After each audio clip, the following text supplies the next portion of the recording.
You mentioned that the biggest item was economics, but then didn't go in. Could you go into depth, some more depth on that? I can. So in Martinez and Hayward, obviously we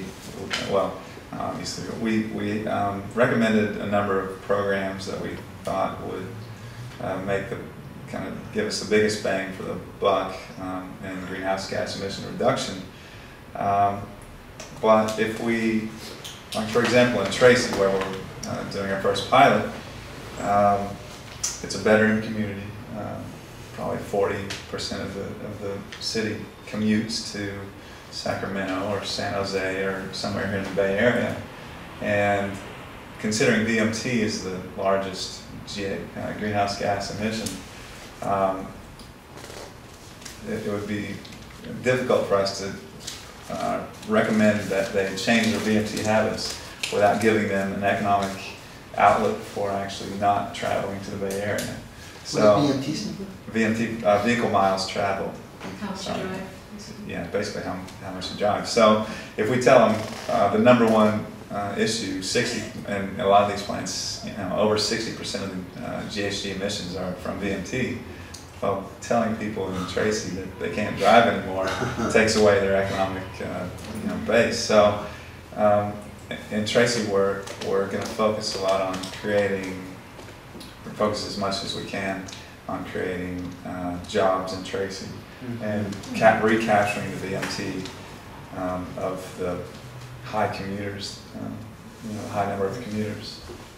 And I think that's going to be common in a lot of the veteran communities, and even not so much in the communities that aren't veteran communities. The VMT in Hayward is a huge GHG emission. VMT in Martinez is 60. I can't remember, 62% of the greenhouse gas emissions. So, and they're not a veteran community. They have. Is that word veteran community or something? Bedroom, sorry. Bedroom. Thank you. And so creating an economy where there isn't one and giving alternatives to those who commute or have high VMT rates is going to be difficult.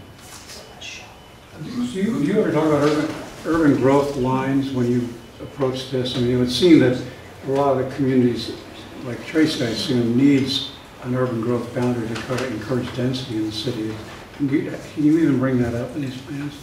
Yeah, actually, Tracy has an urban growth boundary, and they keep relaxing it. And it's difficult to address that because most cities around the state and the country have been operating under the economic model of growth leads to a good economy. So we absolutely want to encourage growth boundaries, but again we have to give them an alternative economic model. So if they can't grow, how else can they support their economy? Which is why I keep saying the economy is the largest issue that we're going to have to deal with. A couple questions. So what's the percentage of greenhouse gas emissions that are represented by I think it's the Shell refinery up there in Martinez? In Martinez, so Martinez during ICLEI did the greenhouse gas inventory, and if I remember correctly, Shell is outside of the city boundary, and so. So it's not calculated in the greenhouse gas inventory, and which is unfortunate because obviously it would have been a tremendous amount. But would have been the vast majority, right? Basically, the county is left to deal with it. But. Okay, and then the follow-up question I have is: so the $65 million grant that you applied for a funding pool for climate action plans, to whom and what's the process on it? So. This $65 million grant is through, so the partners of the Emerald Cities program is the Department of Conservation, Town Green, the National Charrette Institute, and Navigant, National Charrette Institute, and Navigant Consulting. And so Navigant Consulting is actually part of a group called the California Sustainability Alliance, who has written the grant to the, I think it's a CEC grant, or maybe, I'm not exactly positive to whom they wrote the grant to, but it is a state grant, and they are obviously awaiting for the state, yeah, for because of the budgets. And right, stuff. for the state to figure out how they're going to, if they're going to award these grants, and if not.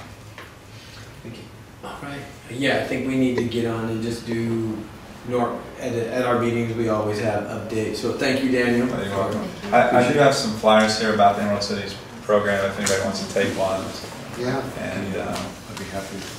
great. And please contact us if y'all are interested in your city participating.